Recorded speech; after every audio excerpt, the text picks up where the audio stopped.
ध्यान क्या है, इस छोटी सी घटना को समझें। चांग चिंग के संबंध में कहा जाता है वह बड़ा कवि था, बड़ा सौंदर्य पारखी था। कहते हैं चीन में उस जैसा सौंदर्य का दार्शनिक नहीं हुआ। उसने जैसे सौंदर्य शास्त्र पर, एस्थेटिक्स पर बहुमूल्य ग्रंथ लिखे किसी और ने नहीं लिखे। वो जैसे उन पुराने दिनों का क्रोशे था। 20 साल तक वो ग्रंथों में डूबा रहा, सौंदर्य क्या है इसकी तलाश करता रहा। एक रात, आधी रात, किताबों में डूबा डूबा उठा, पर्दा सरकाया, द्वार के बाहर झांका, पूरा चांद आकाश में था। चिनार के ऊंचे दरख्त जैसे ध्यानस्थ खड़े थे। मंद समीर बहती थी। उस समीर पर चढ़कर फूलों की गंध उसके नासापुटों तक आई। कोई एक पक्षी, जल पक्षी, जोर से चीखा और उस जल पक्षी की चीख में कुछ घटित हुआ, कुछ घट गया। चांग चिंग अपने आप से ही जैसे बोला, how mistaken I was, how mistaken I was, raise the screen and see the world. कैसी मैं भूल में भरा था, कितनी भूल में था मैं। पर्दा उठाओ और जगत को देखो। 20 साल किताबों में से उसे सौंदर्य का पता न चला। पर्दा हटाया और सौंदर्य सामने खड़ा था, साक्षात। तुम पूछते हो ध्यान क्या है? ध्यान है पर्दा हटाने की कला। और यह पर्दा बाहर नहीं है, यह पर्दा तुम्हारे भीतर पड़ा, तुम्हारे अंतस्थल पर पड़ा है। ध्यान है पर्दा हटाना। पर्दा बुना है विचारों से, विचार के ताने बानों से पर्दा बुना है। अच्छे विचार, बुरे विचार, इनके ताने बाने से पर्दा बुना है। जैसे जैसे तुम विचारों के पार झांकने लगो, या विचारों को ठहराने में सफल हो जाओ, या विचारों को हटाने में सफल हो जाओ, वैसे ही ध्यान घट जाएगा। निर्विचार दशा का नाम ध्यान है। ध्यान का अर्थ है ऐसी कोई संधि भीतर, जब तुम तो हो, जगत तो है, और दोनों के बीच में विचार का पर्दा नहीं। कभी सूरज को उगते देखकर, कभी पूरे चांद को देखकर, कभी इन शांत वृक्षों को देखकर, कभी गुलमोहर के फूलों पर ध्यान करते हुए। तुम हो, गुलमोहर है, सजा दुल्हन की तरह, और बीच में कोई विचार नहीं। इतना भी विचार नहीं कि यह गुलमोहर का वृक्ष है, इतना भी विचार नहीं। कि फूल सुंदर हैं, इतना भी विचार नहीं। शब्द उठ ही नहीं रहे, अवाक, मौन, स्तब्ध तुम रह गए हो। उस घड़ी का नाम ध्यान है। पहले तो क्षण क्षण को होगा, कभी कभी होगा, और जब तुम चाहोगे तब ना होगा, जब होगा तब होगा। क्योंकि ये चाह की बात नहीं, चाह में तो विचार आ गया। ये तो कभी कभी होगा। इसलिए ध्यान के संबंध में एक बात ख्याल से पकड़ लेना, खूब गहरे पकड़ लेना, ये तुम्हारी चाहत से नहीं होता है। ये इतनी बड़ी बात है कि तुम्हारी चाहत से नहीं होती, ये तो कभी कभी अनायास किसी शांत क्षण में हो जाती। तो हम करें क्या? ध्यान के लिए हम करें क्या? यही शायद तुमने पूछना चाहा कि ध्यान क्या है, कैसे करें। ध्यान के लिए हम इतना ही कर सकते हैं कि अपने को शिथिल करें, दौड़ धाप से थोड़ी देर के लिए रुक जाएं, घड़ी भर को 24 घंटे में सब आपाधापी छोड़ दें। लेके तकिया निकल गए, लेट गए लान पर, टिक गए वृक्ष के साथ, आंखें बंद कर ली, पहुंच गए नदी तट पर, लेट गए रेत में, सुनने लगे नदी की कलकल। मंदिर मस्जिद जाने को मैं कह ही नहीं रहा हूं, क्योंकि पत्थरों में कहां ध्यान। तुम जीवंत प्रकृति को खोजो। इसलिए बुद्ध ने अपने शिष्यों को कहा, जंगल चले जाओ, वहां प्रकृति नाचती चारों तरफ। 24 घंटे वहां रहोगे, कितनी देर तक बचोगे? कभी ना कभी तुम्हारे बावजूद किसी क्षण में अनायास प्रकृति तुम्हें पकड़ लेगी। एक क्षण को संस्पर्श हो जाए, एक क्षण को द्वार खुल जाए, एक क्षण को पर्दा हट जाए, तो ध्यान का पहला अनुभव हुआ। और पहले अनुभव के बाद फिर अनुभव आसान हो जाते। आसान इसलिए हो जाते कि तब तुम्हें एक बात समझ में आ जाती कि सीधे सीधे ध्यान को पाने का कोई उपाय नहीं, परोक्ष मार्ग है। तुम शिथिल रहो, आहिस्ता से चलो, आपाधापी छोड़ो। 1 घंटे के लिए कम से कम 24 घंटे में लीन हो जाओ प्रकृति में। संगीत सुनो कि पक्षियों के गीत सुनो। कुछ न हो करने को आंख बंद कर लो, अपनी सांस सुनो। बुद्ध ने तो इस पर बहुत जोर दिया। अपनी सांस को ही देखते रहो, आई गई आई गई। इसकी माला बना लो, इससे बेहतर कोई माला नहीं। हाथ में माला लेके फेरोगे वो तो बहुत जड़ माला है। यहां जीवित श्वास चल रही, श्वास की माला फेरी जा रही। श्वास भीतर आई बाहर गई, श्वास भीतर आई बाहर गई। ये जो भीतर चक्र चल रहा है मंडल श्वास का, इसको ही देखते रहो शांत मौन से। इस पर ही टकटकी बांधे रहो और तुम हैरान हो जाओगे। किसी बहुमूल्य मुहूर्त में कभी ताल बैठ जाता है, अचानक सब एक हो जाता है। तुम मिट गए, संसार मिट गया। पहले पहले तो क्षण भर को ऐसी झलकें आएंगी, खो जाएंगी। जब खो जाएं तो फिर उनकी तीव्रता से आकांक्षा मत करना, अन्यथा वे कभी ना आएंगी। जब खो जाएं तो कहना ठीक, अब जब फिर दोबारा आएंगे फिर भोगेंगे। मगर उनके आने के लिए द्वार दरवाजे खुले रखना।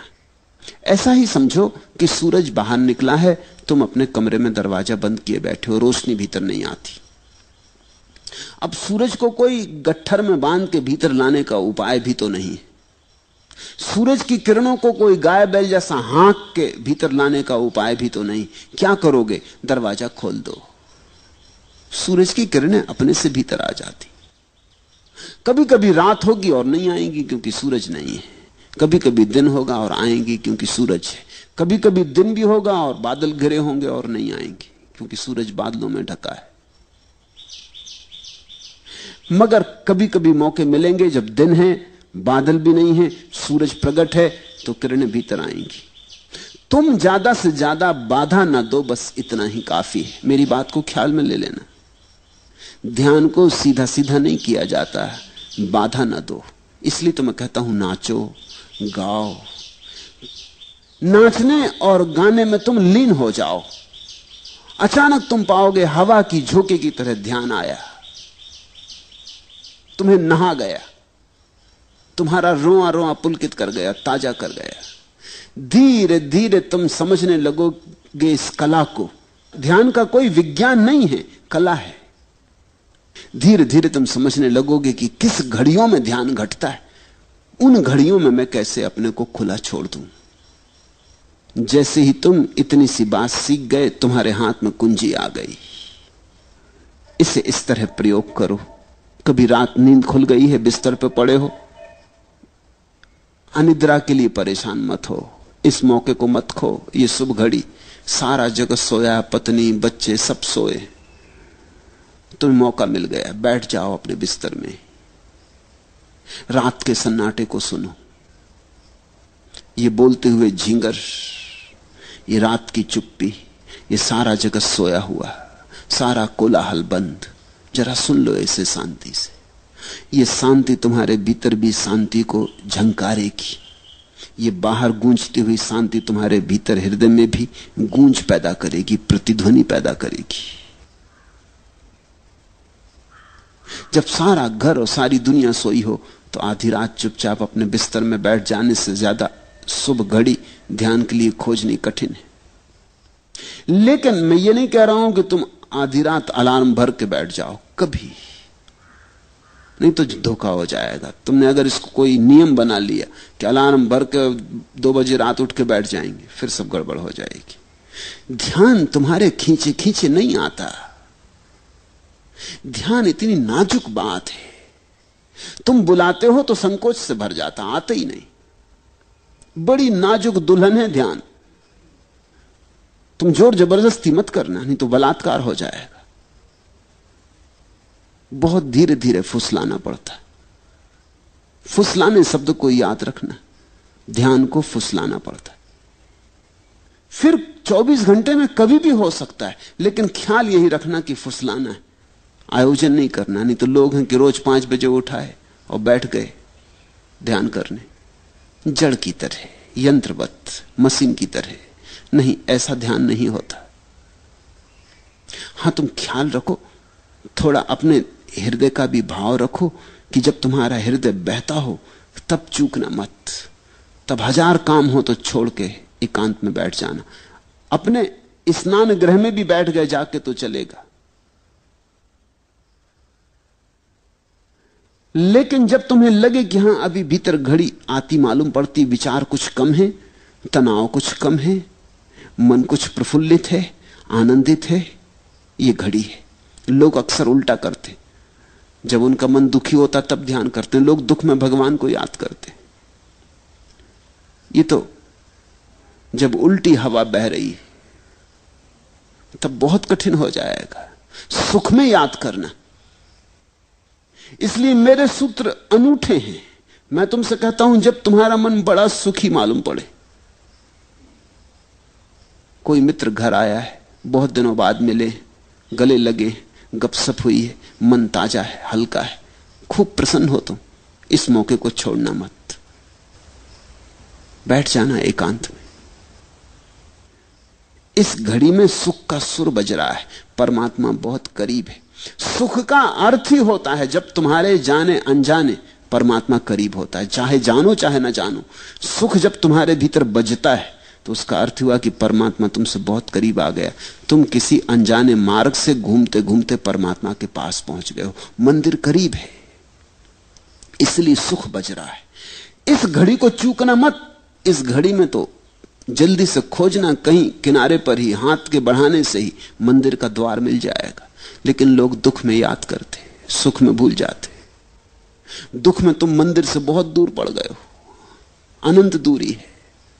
दुख में तो भरोसे नहीं आता कि ईश्वर हो भी सकता है। दुख में कहां भरोसा आ सकता है? दुख में तो ऐसा लगता है संसार में कोई नहीं है। दुख में तो ऐसा लगता है कि ये कोई शैतान चला रहा है संसार को, कोई दुष्ट। दुख में तो ऐसा लगता है कि समाप्त कर लो अपने को।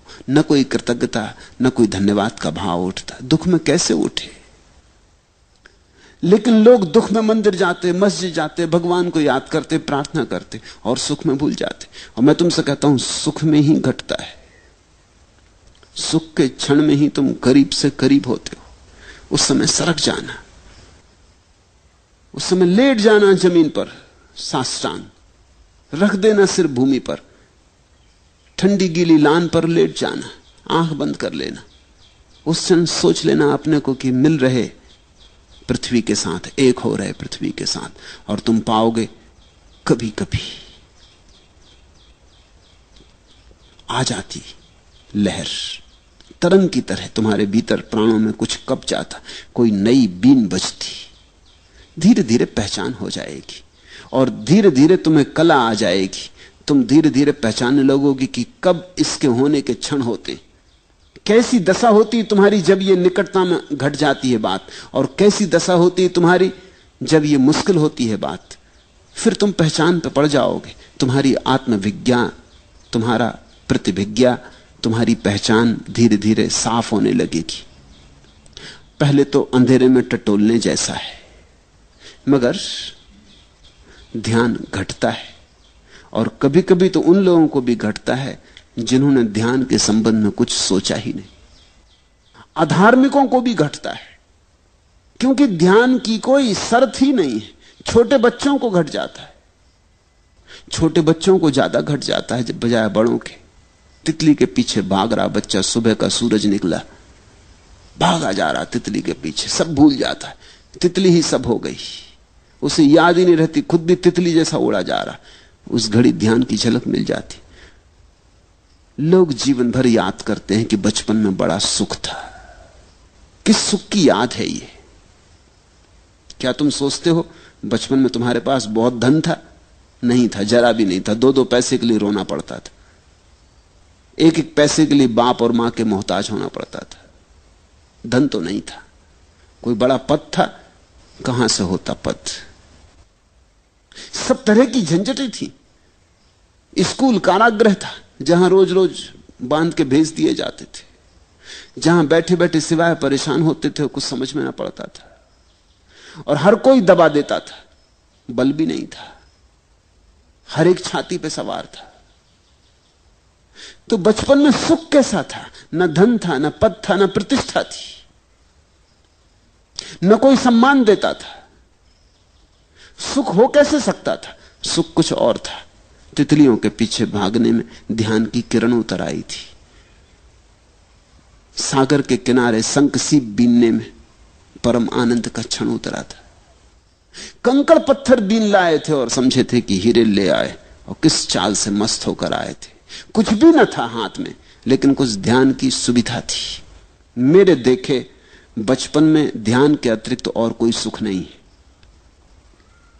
तुम भूल गए हो, तुम्हें इतनी भर याद रही कि बड़ा सुख था।